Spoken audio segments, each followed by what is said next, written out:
welcome to Classical Stuff You Should Know, a podcast about classical education, the classical world, old books, philosophy. We talked about a painting once. And a door. And we talked about a door. No, multiple doors. Multiple doors. We've done multiple episodes on doors. Yes. So, that's our vibe. And so, yeah. Gates of Paradise, Gates of Hell, or whatever it's called. Yep. We are three guys who love reading. Doors. Oh. And, We love doors. We also love doors, going through them, closing them, opening them to you, the listener. Yep. Anyway, my name is Graham Donaldson, and I am joined I'm joined by AJ Hannenberg. That's me. And Thomas Magby. Hello. And today we are talking about my favorite, existentialism. If you could sound a little either less sarcastic or less miserable. No, you're right. That's not fair. AJ's talking about an essay I've never read. Thomas, have you read this paper before? Thomas has read it because Thomas is a speech, isn't it? Literate, or a speech or whatever. It was originally a lecture. Yeah. Anyway, yep. And this is sort of, I don't know if this fits under. We've had like a couple of episodes on existentialist thought before. You did an episode on Camus. We did The Stranger. And then we did The Myth of Sisyphus, which is Camus' Why Should I Not Commit Suicide essay. And then we did a Kierkegaard episode. Then we did, which was your episode. So this is fitting in an oeuvre. Yeah. Well, Is it my turn to do an existentialism episode? Yeah, you want to take over? Yeah, I'll take it. I have from notes. Here. Well, do I have to use your notes? No, I'll use my own notes. Yeah, that's fine. That's not. Okay. You don't have to, but if you can just will it into existence if you want exactly. Because all episodes are meaningless anyway. It's whatever we make out of them. Yeah, that's a great point.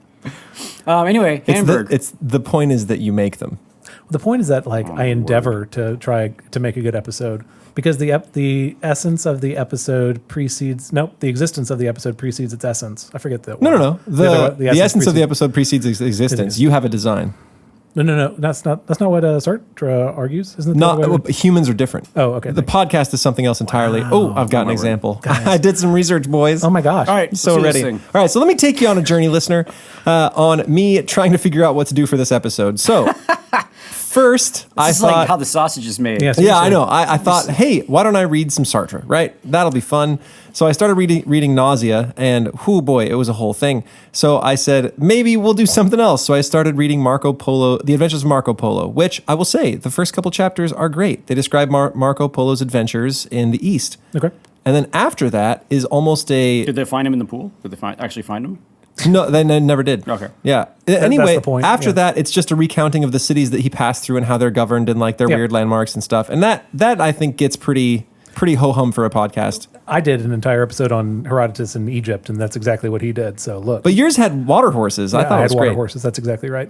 So I thought maybe not this, and then I started working on my unicorn episode, the one on Genghis Khan, and I'm still working on it. So you are still working on it. It's still coming. It's just it's a lot to wrap your head around because they name a lot of names and don't make the genealogies very clear. And so for me to really nail down everything that's happening, it's going to be a big project. Okay. So started working on that, and then I thought maybe we'll do Waiting for Godot. And I read Waiting for Godot last night, actually. It's a wonderful play.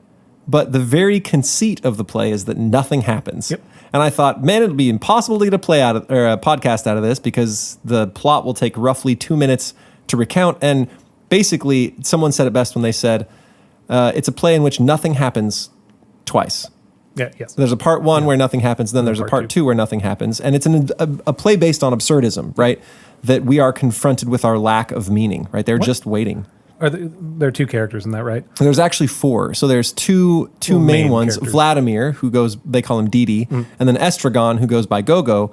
And then there's two other characters that show up. Lucky, who is a servant with a rope around his neck, and then his possessor, Pozo. Okay. Why don't we just do a reading of that? We could, if sometime we want to do a double episode where it's a reading. That would be actually, I think, a fantastic couple of episodes. Graham did an episode that was primarily him reading The Wasteland. There was commentary also, but probably 3/4 of it was the reading of the poem. Yeah, I don't know if that was one of our like heavy hitter episodes. So. But this one would be a real joy, I think. To have read. Your episode was bad. Your episode was also a real joy. We're trying to make good episodes now. No, that really was like the turning point of the podcast. What does that mean? Oh, that was like the bottom. I don't think it was that bad. I thought it was fine. I thought maybe where I described doors for 45 minutes I will say the one we get made fun of when people email us, it's always about the painting. penguins. It's always The Last Judgment is the one that people laugh at. But The Last Judgment was so good. It's a great one was a episode. great episode. But it's that and Euclid and the Door ones. You need to watch it on YouTube because like we show the pictures. Do you know what I mean? Yeah, the Doors one was I granted it was a little rough. Yeah. Okay, so anyway, it led me pretty much full circle all the way back to absurdism and by offshoot existentialism. And so I ended up back with Jean-Paul Sartre and thought I'd shoot for an essay that is based on a lecture he did called Existentialism is a Humanism, in which he tries to answer some of the objections that people have about existentialism and explain existentialism in general, because it seems like a lot of people don't really know what it is. Like, people talk about their existentialist crisis all the time. And I've had students say it when really what they mean is, I'm stressed. I'm stressed. And they don't know what an existential crisis is, right? Like what that actually means. Right. And I've used the word, admittedly, and much to my shame, not fully understanding what existentialism is. And it's something we throw around at paintings and art and all kinds of things when what we mean is, this person appears to have a lot of feelings and angst. Yep. And I think part of that comes from a lot of the language around existentialism. They use words like anguish and despair and abandonment. And angst. Yes. All of those things are in there, but they don't necessarily mean the things we do. And so we attach anything that has to do with those words, angst and abandonment, to existentialism. And I think that that's probably an unfair equation, right? Yeah. We can. It's not okay to equivocate those things. Yeah, we'll get into it later. I view this as essentially, if you are in any way interested in existentialism, you can either get at what it is by reading works of existentialism, or just read that. Like, I think this is the best introduction to what existentialism is. He's trying. It's as straightforward as this philosophy gets. It is. Nothing. It's not hidden in a story. It's like up front, this is what the worldview is, and he compares it to other alternatives. And I forget how long the lecture is. Oh, it's short. You could read it in a couple hours, two and a half. So in the same way that your episode a while ago on the Communist Manifesto, if like you're interested in what communism is, go read the manifesto. It's really short. It's condensed. That's what existentialism is. A humanism is also. It's the most condensed version of what is existentialism actually. Yeah, I found it to be like refreshingly straightforward compared to some of the existentialist reading you can do, which kind of veils the worldview in a character. Or compared to like the Kierkegaard stuff we talked about before, he'll get kind of lost in what he's trying to say. Sure does. This is just like a straightforward, this is what... Here is what we think. Exactly. And here is me answering some of the objections that other people have brought up. Yes. So, Donaldson. Let's do it. As not a fan of existentialism, what are your biggest... Maybe I'm mistaken. Maybe I've had the wrong definition of it in my whole life. I'm hoping so. I don't think so. Okay. I think maybe your beefs are the beefs that most people have. So name one or two of your beefs with existentialism. And really quick, and it's almost quiz show, but since Thomas already is familiar with the essay, what is existentialism? You asked me? Yeah. A philosophy that puts your being at the center of it. Is that fair? That's interesting. Okay. Like, it's your will is. Maybe I'm getting it confused with Nietzsche, but like the important actions that one does is like your willpower and your consent to existence, or your rebellion against it. Okay, so rebellion against existence with existence or consenting to existence thing. And saying like, I know it's the Matrix, but I choose to eat the steak anyway, like that kind of thing. Okay, so plunging yourself into the Matrix. It's pretty, yeah. Can I? You're not asking me, but I'm going to answer anyway. Okay. So, if I can preface my bad answer, there are only two things that have like really stuck with me from this essay. I don't know if you'll talk about these. One of them is the phrase "existence precedes essence," and then the other one is his story about a restaurant waiter and like figuring out what to do in the face of, I think, whether to go to war or not. I'm sure I'm getting these details wrong. Yeah, close. Okay, but those two things are definitely in there. So that first one then is what I remember of how he talks about this view. It's the existentialism is the view that existence precedes essence. What does that mean? It means that you are before you have any meaning. So, whereas a Christian perspective, he contrasts it with, I don't know if I'm jumping ahead or if I'm getting it all wrong, but like in a traditionally religious view, essence precedes existence. Mm-hmm. You have some type of being, you have some type of definition of what it is to be human before you're born. Mm-hmm. And then you're born and then you kind of like live into that essence. Whereas under existentialism, you are born, but there's nothing before you obligating you to do one thing or another. You must figure that out for yourself. Your existence, I breathe and I turn oxygen into carbon dioxide happens before there's a meaning to why do I turn oxygen into carbon dioxide. And then your goal or the pleasure of existence is your ability to figure that out or forge it for yourself. I would assume he says that. All I remember is that part of the distinction between others is others say you have an essence before. Existentialism says you don't have an essence before. Or you don't have an essence before that dictates how you must live your life. Yeah, that's a pretty good definition. Okay, so based on these, and audience, don't worry, I'm going to clarify all of these things once we get into the essay. I'm just trying to get the feel of two educated men on what existentialism is before we dive in. So, what are your beefs with the philosophy? What makes you so cranky about it, Donaldson? That you don't. Donaldson, why are you so cranky?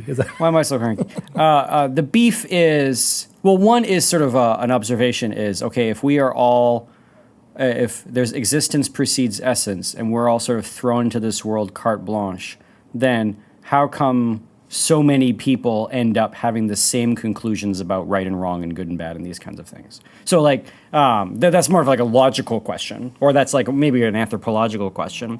So one of the beefs is if we define our reality. If we define our reality, then how is it that we can have something? We can have like something like we're in the appendix to the Abolition of Man. Lewis talks about the Tao, and he says, look at all of these different cultures who are separated by time and space and language, but are saying relatively generally similar, not word for word, and not completely synonymous idea for idea, but relatively similar concepts about what human beings prefer and want and have in society, like the betrayal of friends, right? And so that the first beef is sort of like a challenge or a question of like, wonder what the how would an existentialist sort of answer that observation? And maybe they have one. And the other beef is that it always, to me, feels like it is an intellectualizing veneer for somebody just to be a punk and, not be nice to his mother because he doesn't have to. Because he has no obligation. Because he has no obligation to do it. So it's just, it lets us do whatever we want. It's like if he wants to do it, he'll do it because he wants to. And if he does, so it's just like... it's like a complete abandonment to the appetites is my beef with it. Okay, abandonment to the appetites. Oh, you're writing this down? Oh, yeah. I'm writing down your beefs because I'm going to see if it gets answered. Notes. I mean, you're the one leading the episode. Why are you taking notes? I feel like we should be taking notes. Well, I'm hoping that these questions will get answered eventually, and if these beefs are different than the ones he actually brings up. So, his lecture that he gave was intended to answer the common objections to existential. Oh, do you want to give yours? Sorry. I don't have beefs. My general view is that all ideologies, all philosophies come out of some fundamental truth. I don't think people are like fundamentally deluded when they come up with, this is not a beef that I have. This is just my comment on fair-mindedness and listening to people. So I think existentialism gets at something true, but in the same way that we talked about Stoicism, it might overemphasize the point that it has to make, that we do have an obligation to make something of our lives, to make something of our birth, and that's not something that's just given to us. So I guess if I have a beef, it's to say it overemphasizes whatever that one thing is. But I still think there's some like fundamental truth to it of there's an anxiety to living. Is my life meaningful? Does it put bounds on that though? Does it say like there are certain things that one ought not do with one's life, even if you've gone into it like full blood? It does.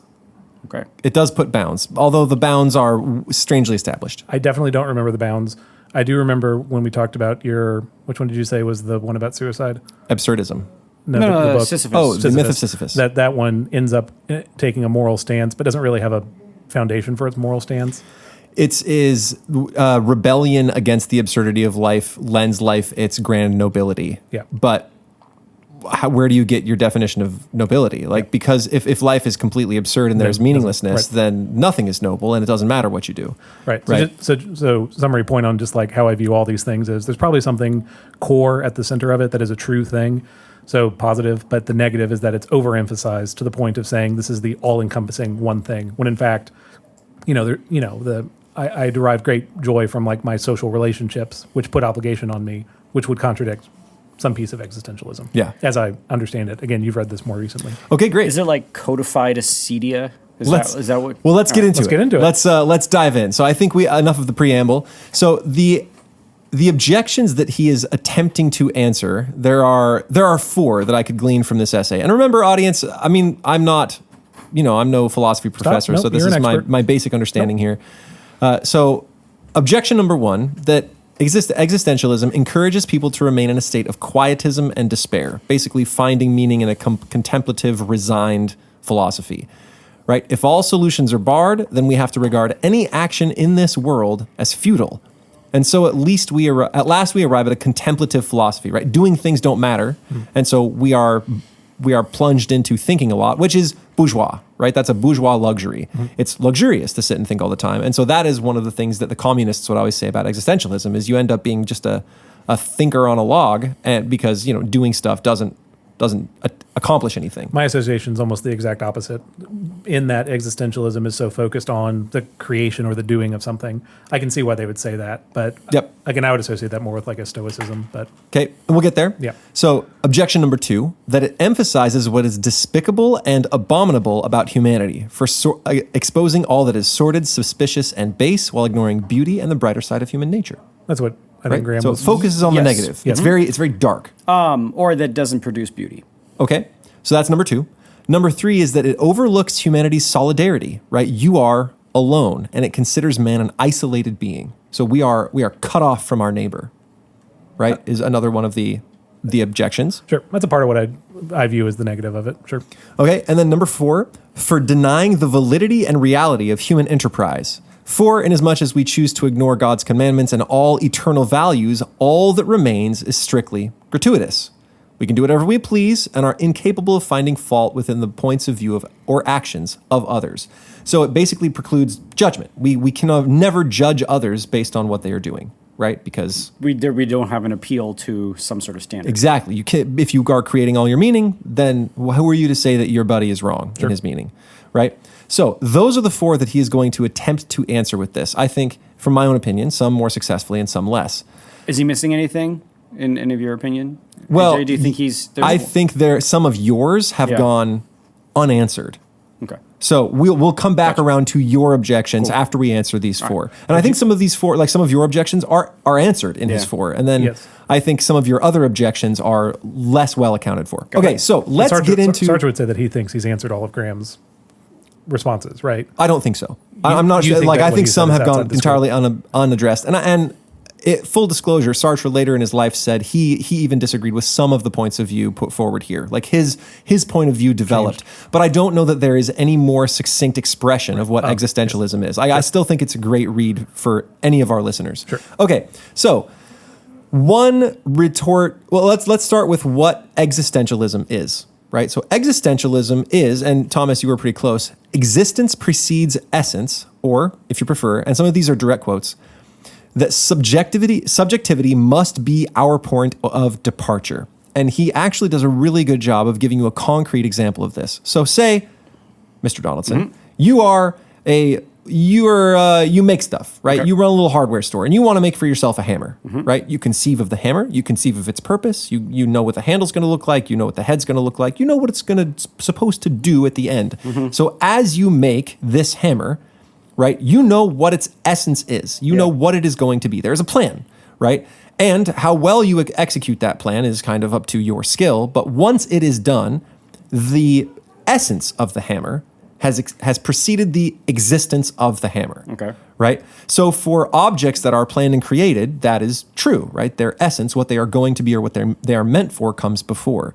He says with humanity, this does not happen, right? Because... he's non-Aristotelian.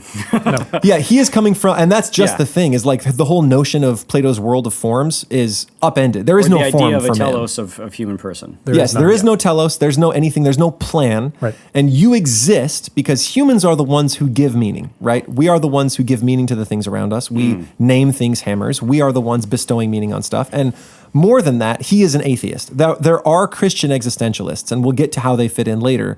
But he says, if there is no God... With Kierkegaard being one of them. Kierkegaard is one of them, and he says, even if God about- were proven true, existentialism would still be a reasonable starting point. And we'll get to where. I thought he talks about Christian existentialists in this. In lecture. this, Right, later. exactly. He'll talk about how they fit in. Yeah. So he says, even if God exists, that's fine, but he assumes that God doesn't. And so because God does not exist, there is no one making a plan for humanity before man is made, right? We sort of pop onto the scene, and we're the smartest, we got the biggest brains around, and so we are the ones bestowing meaning on everything else.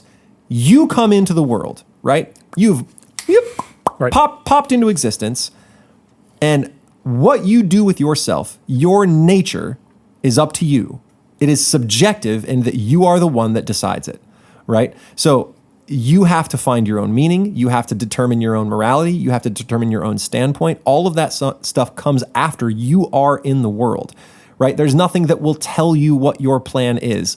And even if it does, you are the one that has to decide where that voice is coming from. And is it one you want to listen to, right? So your existence, right, you being in the world, precedes any essence that you have. And he actually uses the words human nature.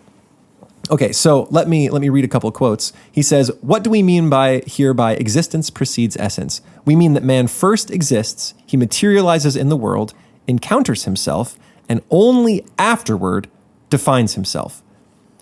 Later, he says, thus there is no human nature since there is no God to conceive of it. Man is not only that which he conceives himself to be, but that which he wills himself to be.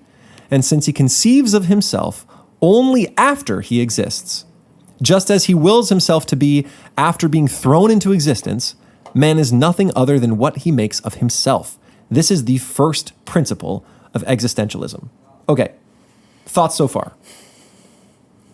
Makes sense. Again, I think the meaning making of every human has to figure that out for themselves, I think, is the stereotype of existentialism. I don't think it's what we mean by existential crises. I don't know if you're coming back to that kind of the preface that you had. We can talk about that when we get back, like how that connects to how people use the word today. But I think that's kind of I think that's a common way it gets boiled down. Are there other parts to existentialism that he goes through? I mean, that's the essential. Okay. He does stretch it out a little bit, but I mean, that is the definition. That is the core. That is the core of existentialism. You exist, and then any meaning in your life is determined by you. Yep. And granted, there might be other sources that can tell you what man should look like. You are the one who accepts those sources or not. Right. Right. So, yeah. I was about to say, so are there any examples, and they wouldn't have called it this, but are there any examples of this mode of thinking in the ancient world? Are there ancient existentialists? Because his argument seems to be saying an individual person sort of invents it after he exists. And I'm wondering if he thinks that that's also true of culture. Like if you go all the way back to the beginning, is it all something that is made up? Because, no matter how far back you go in written descriptions about human existence and where we come from, creation myths and all that, even all of those stories are written as if they are sort of finally getting around to it after those stories have existed before them, right? Like any sort of creation myths where they're talking about where human beings have come from have always been with the flavor of this is a thing that we've known for a long time, and now I'm writing it down for us. Yeah, and I was thinking maybe Stoicism is close, but it's really not. Stoicism recognizes... I was almost the opposite, right? You have to sort of submit it's almost more objective. You have to submit to what objective reality is and deal with it. Yeah, the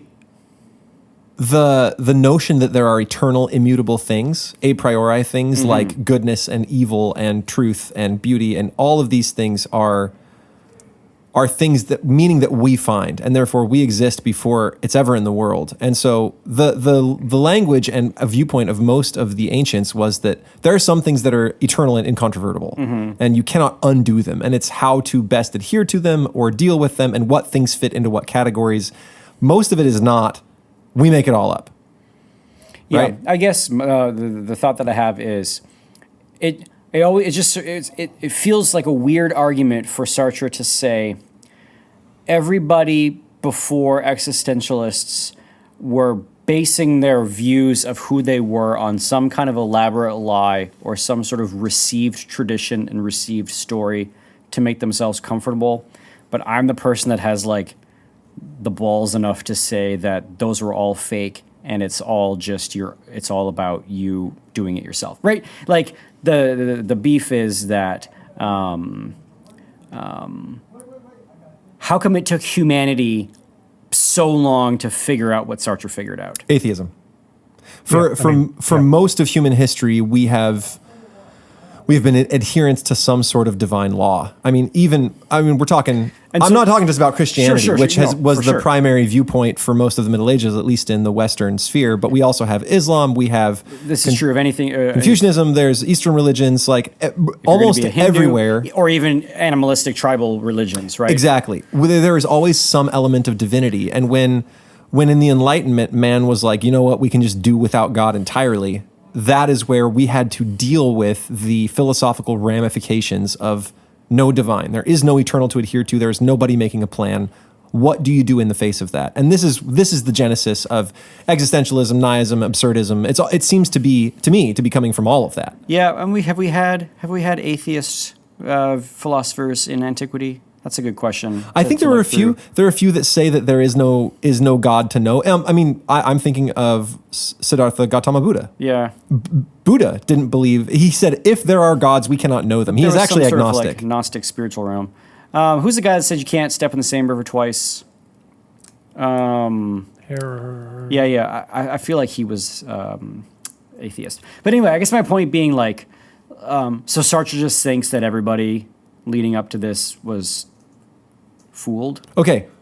I'm not going to get too far into that because we're going to bring in Heraclitus, just so I say that. You cannot step in the same river twice. Okay. Sorry, just to say one thing. Heraclitus, Wouldn't anyone fit into this mold who essentially any of the great philosophical minds couldn't Sartre just take and say they had to receive something as true and then make that choice to follow it themselves? Mm-hmm.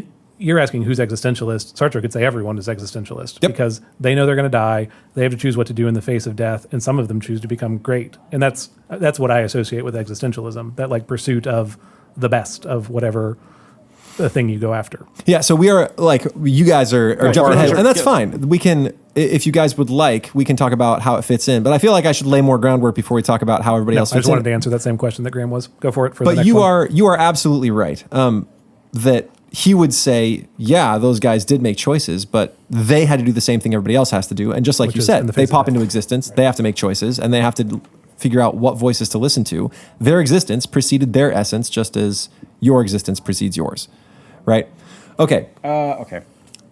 We'll come back to it. I'll save that question for later. Okay, so let's do a couple more definitions. What does subjectivism mean? He says every human's viewpoint begins with subjectivism. To look back at his definition, subjectivity must be our point of departure. So what is that? Well, he gives a definition. Subjectivism means, on the one hand, the freedom of the individual subject to choose what he will be, and on the other, man's inability to transcend human subjectivity. The fundamental meaning of existentialism resides in the latter. When we say that man chooses himself, not only do we mean that each of us must choose himself, but also that in choosing himself, he chooses for all men. In fact, in creating the man each of us wills ourselves to be, there is not a single one of our actions that does not at the same time create an image of man as we think he ought to be. Choosing to be this or that is to affirm at the same time the value of what we choose, because we can never choose evil, right? We always choose the good, and nothing can be good for any of us unless it is good for all. So this is almost reminiscent of Kant's, what do we call it? The universal imperative. Basically, what you choose, you are making a statement that this is good for all men, right? We cannot transcend human subjectivity. You have to choose what you are. And when you choose what you are basically expressing to everyone around you, this is what everyone should be. And I'm not saying like, if I choose to be a carpenter, everyone has to be a carpenter. Obviously, society couldn't hold up. But I think these are moral choices. You can choose to be a hardworking carpenter. And in that, you are saying everyone should be hardworking, just like me, right? You can choose to be a lazy bum that thinks hard work is a sham. You are saying that everyone should think hard work is a sham because it is a sham, right? That is the quote unquote good you have chosen, right? There's no such thing as good or evil except as you will it. So when you will, you are telling everybody what's good. And this is one of those ways that he gets around it makes every man an island. Every time you make a choice, you are reaching out to everyone around you, not just making a choice for yourself, but making a choice about what all men should be. Sure. But what about the experience of people for whom they hate their decisions and are trapped by them and continue to do them, but hate them and would never wish their conclusions on anybody else, but they're so far in the habit or the vice or the whatever that and they can't get out of it. I'm not talking about even chemical addictions. I'm just, everybody's had that experience of you don't want to do the thing, but you do the thing, and you know that like the thing is you wouldn't wish this on anybody else, but for whatever reason it's a vice that you have. Well, he would say that experience doesn't exist, or he would say that deep down they're actually really willing it. I would say the latter. Yeah. They have. If he actually says, if you are a coward, it is because you have acted as a coward. You have made yourself that. There is no human nature that made you choose this. There is no there is a human condition, but there is no human nature. You have made yourself the way you are. If you continue to choose those things, it is because you have willed it. Right? Deep down in your core, there is a will that is saying, I choose this. Right? And that's the story. Although I think your argument does seem to hold a little bit of weight. Like, what about those people who are deep in addiction? Right? And I mean, we could bring the chemical part into it, where it's like if the person who just can't, get off heroin, who never would want anybody to be on heroin. But that's not even what I'm thinking of. I'm thinking of even more like, I don't know, the person who in a social situation can't just stop lying or bragging, but is like disgusted at himself when he does it, and doesn't like the kinds of people and doesn't like the kind of person that he is, and yet still does the thing. Like Sartre would just say, he's choosing this, and he's stronger than he thinks he is, and that's actually how he talks about he answers one of the things is existentialism doomy and gloomy and hopeless? He says, no, in fact, we are optimistic. Some of the people that say, the world is the way, and I actually skipped over this part because they're only optimistic when they're young. Lucky it came out, but he said a lot of the people say don't kick against the goad. You'll never if you're looking for eternal life, you'll never find it. What's a goad? You poke cows with it, right? Yeah. Kicking against the goad is like trying to go against an unstoppable force. Yep. Submit to the government, that sort of thing. He says, no, right? You make of this world what you want it to be. And I think he would say to the person who is in addiction, he's like, gosh, I am optimistic. You can get yourself out of this if you really want to make the effort. It's like a Nike commercial. Yeah, just do it. Yeah, kind of. Yeah. Maybe Nike is the first real existentialist brand. Okay. Right? There it is. Just kind of do it. Yeah. No, but I mean this because it's very flattering, right? To have somebody say that you have complete autonomous control over your moral choices. Yes. It's empowering. I guess it's optimistic. That's what he's saying. Is it's a philosophy of optimism. Sure. It's a falafels. Falafel. Oh man, no, it's a philosophy of optimism insofar it's correct. If it's not correct, then it's it's oppressive, sugar-coated oppression. Yeah. Okay, I can see that. All right, let's define. Because then any moral failure is then your fault. Yes. That he actually says that directly later. I think that'll come up in a quote I'm about to read. So first, what does anguish mean, right? People say that they use all these words, anguish, abandoned. He's going to define those for us. And so here is anguish. He's already done subjectivism. He's done existentialism. Here's what they mean by anguish. So this is what they mean, end quote. A man who commits himself and who realizes that he is not only the individual that he chooses to be, but also a legislator choosing at the same time what humanity as a whole should be. He cannot help but be aware of his own full and profound responsibility. True, many people do not appear especially anguished, but we maintain that they are merely hiding their anguish or trying not to face it. So they're avoiding their responsibility for choosing what is right for all men. And he says, okay, what if someone were to ask, what would happen if everyone did what I'm doing? The only way to evade that disturbing thought is through some kind of bad faith. Someone who lies to himself and excuses himself by saying, everyone doesn't act that way, is struggling with a bad conscience, for the act of lying implies attributing a universal value to lies. So if you're like, yeah, but everybody doesn't act this way, I can do whatever I want to, you are trying to weasel out of the universal imperative, right? That what you choose, you are essentially saying it is good for all men. And that is what the anguish is. And I think I took away I didn't read this quote, but he essentially talks about, he equates it to a general. You are going to have to make decisions for your men, right? About what is right and what is wrong. And some of those orders come down to you from above, but in that case, you have to interpret them. You have to make the decisions about who goes, how they are put in danger, where they are put in danger. And those choices should cause you anguish as a general, like for the lives of all these people. And so as you choose your own life in this world, that is the anguish that you feel, the anguish of being absolutely responsible, not only for your world, but for the moral choices of all men, right? It is almost like, anguish maybe is the wrong word for it. It is to steal a term from C.S. Lewis, it is the weight of glory.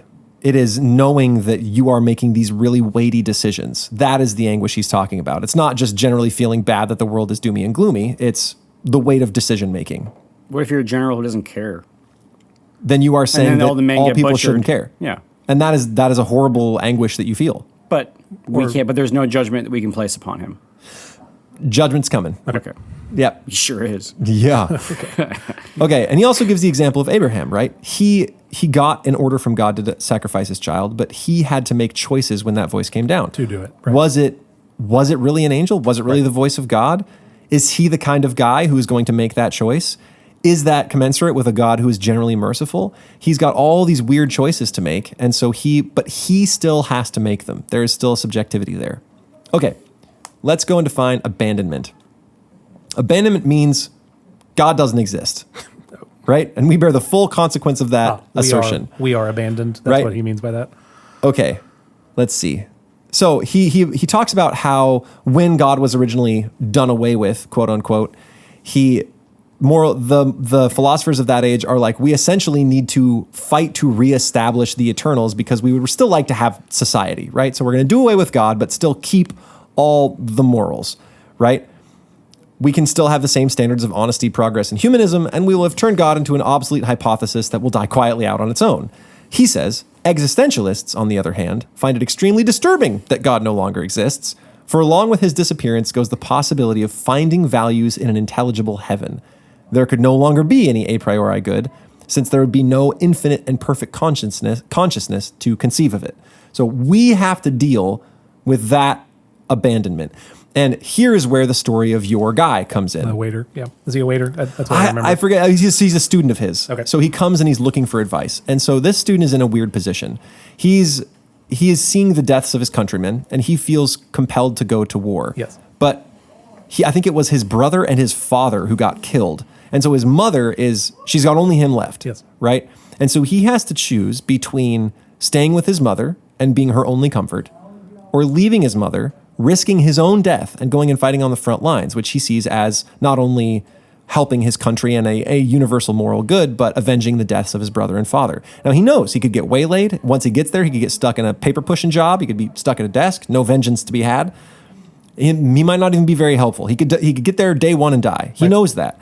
And in so doing, he would abandon his mother. Right. But if he stays with his mom, he's abandoning his men.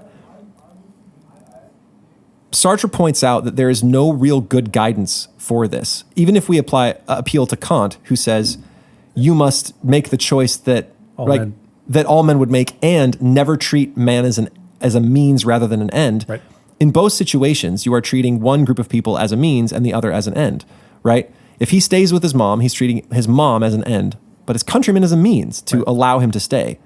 Right? If he leaves and goes with the countrymen, he's treating his countrymen as an end and the anguish of his mom kind of as a means to get there, I guess. Mm-hmm. Isn't this also, so he tries to bring in a Christian perspective and he like quotes one Bible verse and he's like, this tells us nothing about how to approach this issue. Yeah, his point is there's nothing in Scripture that points this out to us. There's nothing that tells him exactly what to do in the situation. Yeah, he has to make the choice. Yes. Right? And so there's the only thing he can do is appeal to his own instincts, make his own choices. And even in talking to... Wait. His what? You caught it. Instinct. He says, appeal to your own instincts. We'll come back to that. Okay. Nice catch. But that's the only thing he can do. And even in appealing to Sartre for guidance, he's already made a choice. Right. He knows what kind of advice Sartre is going to give. I mean, anyone that studied under Sartre knows exactly what kind of advice he's going to give. It's like, do we want? make the choice, you ding dong. Right. That's the advice that's going to come is you are free. Make the choice that appeals to your own freedom. Go for it, bud. Yeah. And that's it. But there is our abandonment. We are in a situation where that's it, right? So despair, definition of despair, very simple meaning. It says, quote, that we must limit ourselves to reckoning only with those things that depend on our will or on the set of probabilities that enable action. So we are doing only the things that we can will. So we cannot live for hope. We cannot appeal to God. We cannot appeal to anything else, our dreams. We can appeal to those things which are actualized by our will and that only, right? It's all about optimism, right? We are the sum of our own actions and nothing more in this life, right? And I will quote, let's see. In view of this, we can clearly understand why our doctrine horrifies many people, for they often have no other way of putting up with their misery than to think, circumstances have been against me. I deserve a much better life than the one I have. Admittedly, I've never experienced a great love or extraordinary friendship, but that's because I never met a man or woman worthy of it. If I've written no great books, it's because I never had the leisure to do so. If I have no children to whom I could devote myself, it's because I didn't find a man with whom I could share my life. So I have within me a host of untried but perfectly viable abilities, inclinations, and possibilities that endow me with worthiness not evident from any examination of my past actions. In reality, however, for existentialists, there is no love other than the deeds of love, no potential for love other than that which is manifested in loving. There is no genius other than that which is expressed in works of art. The genius of Proust resides in the totality of his works. The genius of Proust. Racine. Didn't you mispronounce this by calling him Faust? Faust and Proust is not right, isn't it? Proust. People tell me, and I can never remember which it is. Hold on, this is gonna hold on. You keep going. You do your It's thing. found in the series of tragedies outside of which there is nothing. And this is where I wrote down: if you're a coward, it's not your temperament that made you that way. It's your own actions. Right? That is despair. The despair is that you have no outside thing to appeal to other than yourself. You got no one to blame but yourself. Exactly. No one to blame but yourself, and that is despair. Hold on. Let me get What is it? Hold on.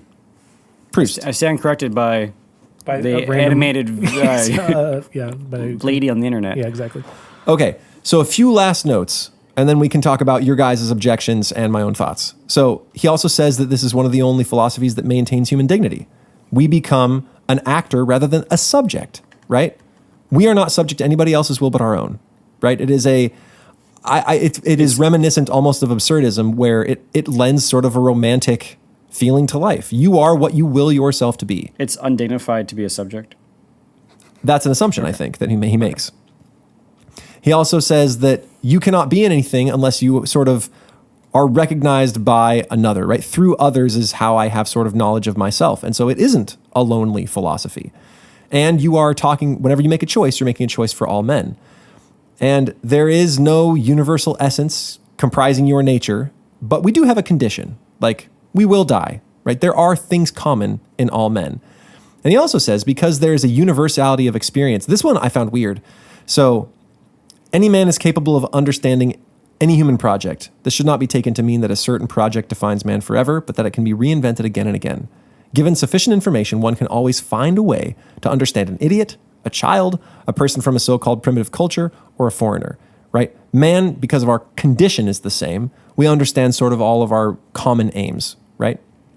And I think that might be how he answers the commonality in a lot of the morals that pop up, right? We have a lot of human common aims because of a common condition, but no common nature. And that condition is Death. Yeah, you exist. Your existence precedes your essence, and you will die. I think that's the very basics. And all people having to grapple with their death have come to some common conclusions. So those ideas have come after they were born, they weren't imprinted with that before they were born, is what I think Sartre would say.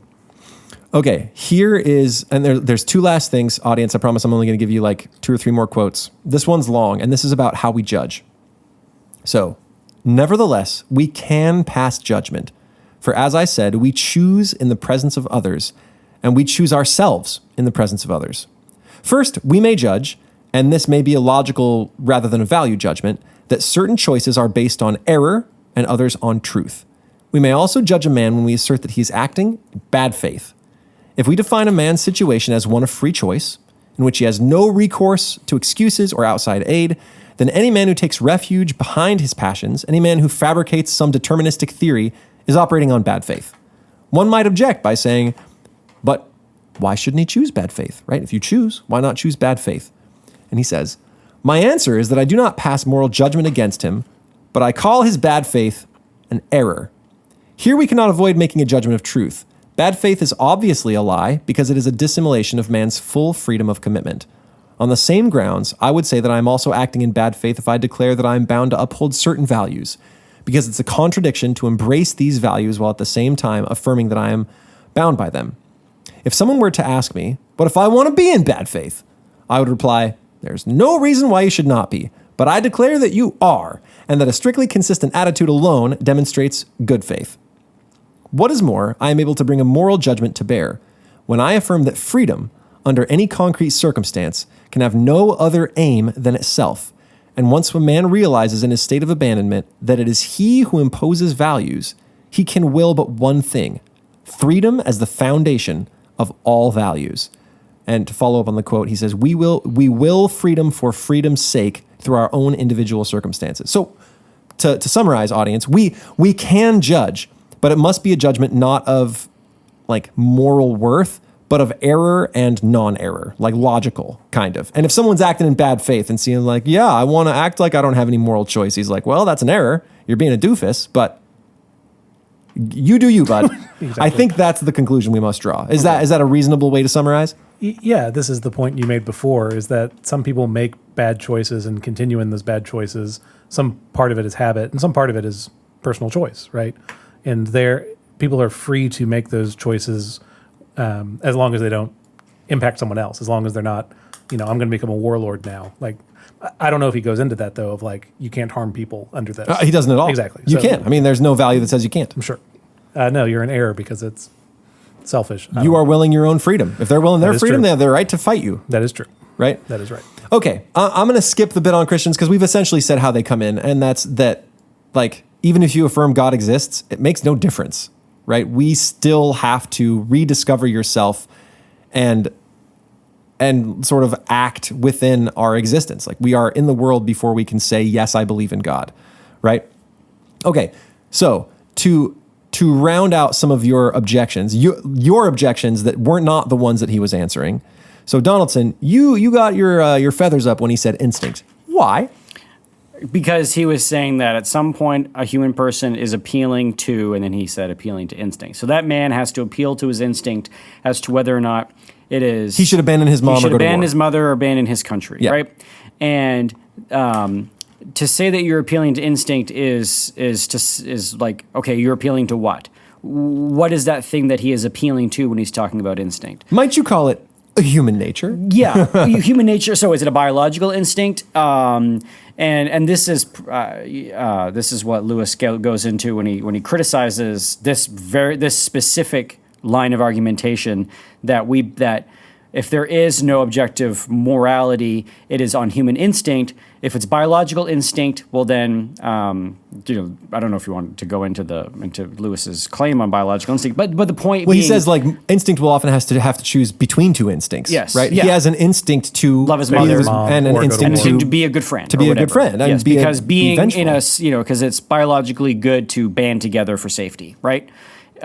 So but your point is that when you appeal to instinct, you're appealing to something we cannot, like, we know not what. Yes. And that's probably best defined as morality or human nature.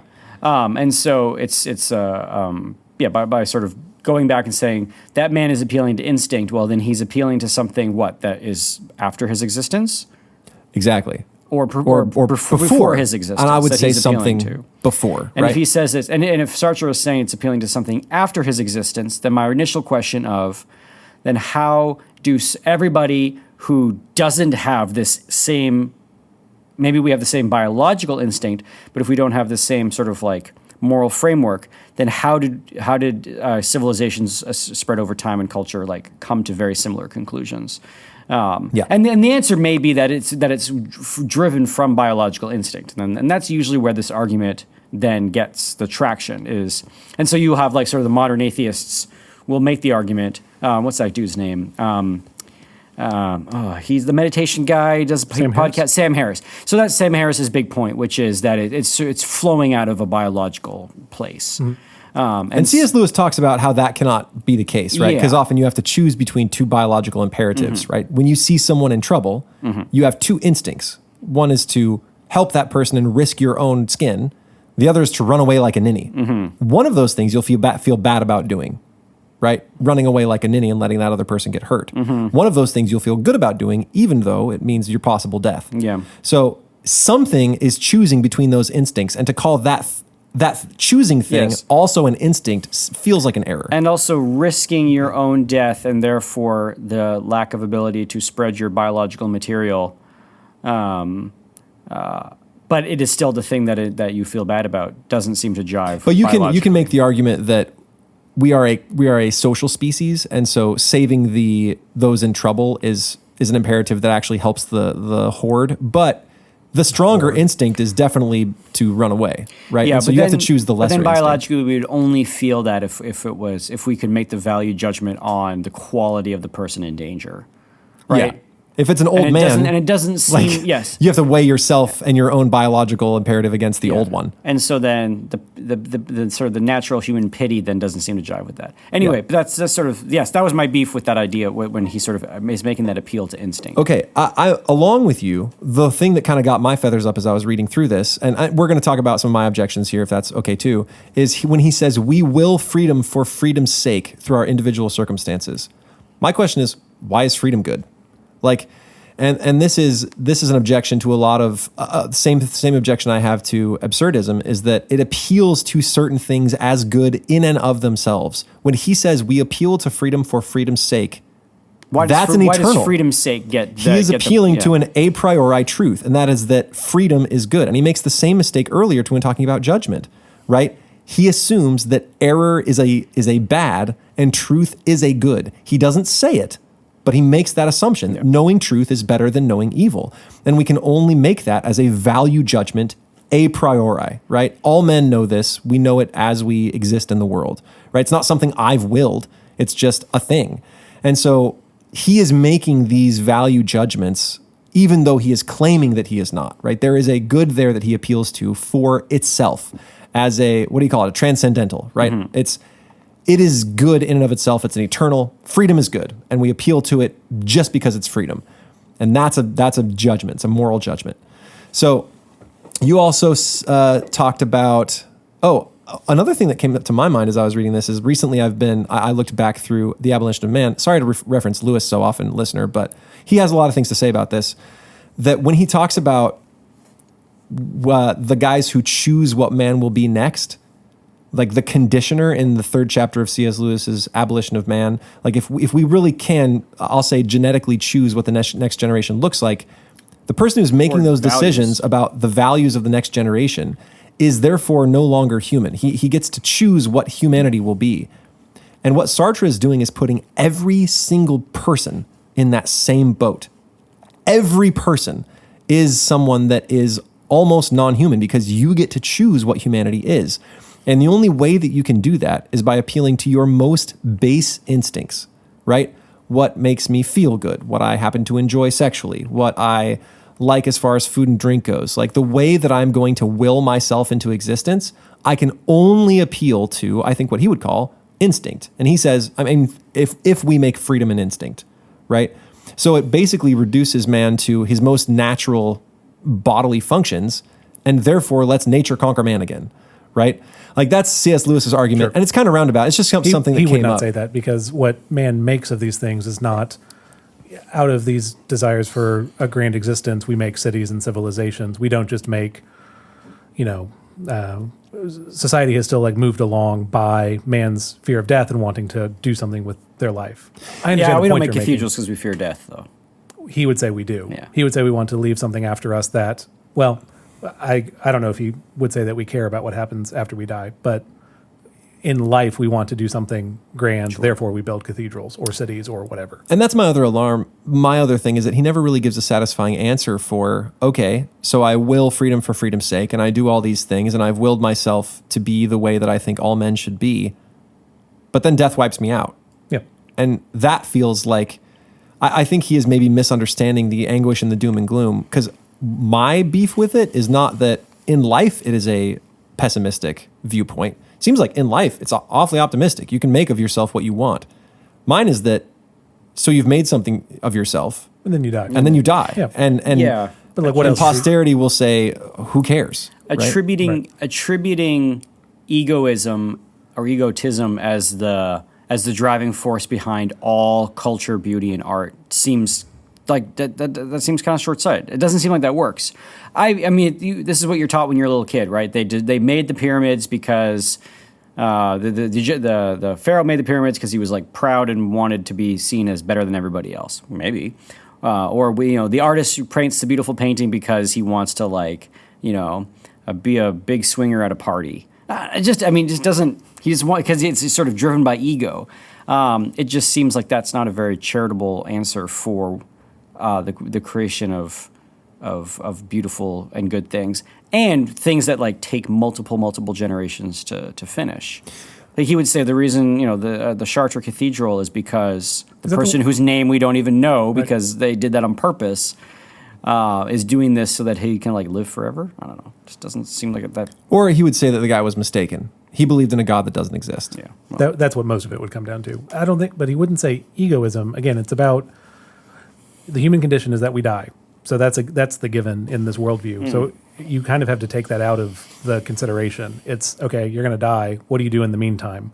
Do you mope about that? Do you just accept whatever life has given you, or do you make something of the life in front of you? And existentialism would say, make something. Maybe you probably would know the answer to this the best out of the three of us. How do you think this differs from like Ayn Rand's objectivism? I don't think existentialism would call this selfishness, and I understand that objectivism views selfishness as a good thing. Yeah. I think Ayn Rand wrote a book called Why Selfishness is Good or something like that. Yeah. Maybe that's better to tease out in the after We got time. like 2 minutes right now. Yeah. So to give a quick definition of, did we talk about what an existential crisis is already? No. So existential It's crisis a ninth would, grader who's really busy. So you've popped into the world, you realize that one day you will die and that you must create your own meaning. It is your crisis with, I am here and I am going to decide what that means. That's an existential crisis, as far as I can piece together. So the only way that I can figure that absurdism changes from this is that it says any attempts to build meaning out of the world Total waste. is a waste of time because there is no meaning to be found. You give it all. And so as you try to piece meaning together from everything around you, it is a hopeless and futile enterprise. And that is where Waiting for Godot comes in. They're just waiting around trying to make meaning of something, and they simply can't. It's a pointless try. Yes. I wonder if you would. This is a terrible way to end an episode. Sorry. I wonder if you would get more out of a Godot episode by comparing. Again, the point of it is to portray a certain philosophy. Where are there other plays where characters are waiting for someone, and how are those different over time? Because again, that's also Robin Hood. sure. Existentialism comes out of a moment, and it like shows a cultural view toward the Sure. world. That has not always been. This was, I think, Graham's point from before. This has not always been the view of the world. I would just say that I think there are lots of positives to existentialism. I think people should make something of their lives, and I think should take seriously that they will die one day. Right? Oh, and I'm actually really sympathetic to both the absurdist and existentialist viewpoints. Yeah. Like, I do feel a certain amount of, and I know that most Christians I've talked to feel a certain amount of angst when thinking about their faith. Like, people have doubts. People have all of these things. And where I land is that there is a plan for man, and my essence was a thing before I popped into the world, but I still have to interact with it. And so that same existential anguish and angst that comes with, man's search for meaning. I think we've all felt man's search for meaning. Right. And audience, if you're an existentialist out there who's yelling at me, well, just know that I am sympathetic. And that's why I keep on bringing this up, I guess, is that I have felt that like late night, dark night of the soul anxiety of I am definitely going to die, and I have to sort of come to grips with what that means for me and the choices that I make. Right. Yeah. Cool. Well, this has been Classical Stuff You Should Know with Graham, AJ, and Thomas. We have after episodes where we continue the conversation sometimes, and we let sort of more free flowing. We can take it in a bunch of different directions. We'll probably talk about Bitcoin. No, I was kidding. Oh, you're audible. Moon phases. Moon phases and Bitcoin. Isn't it a full moon right now? You can also on the December 4th. You can email us at theguys@classicalstuff.net. You can find our back episodes on classicalstuff.net. You can tweet at us at CLSSCAL on the Twitters, and it's me liking the things you send us. And it's me replying to email. Oh, and then it's Thomas. Thomas replies to most of the emails. And thank you so much, Thomas. Yeah. There's a couple there that I still need to reply to. You can leave those. I'm on it.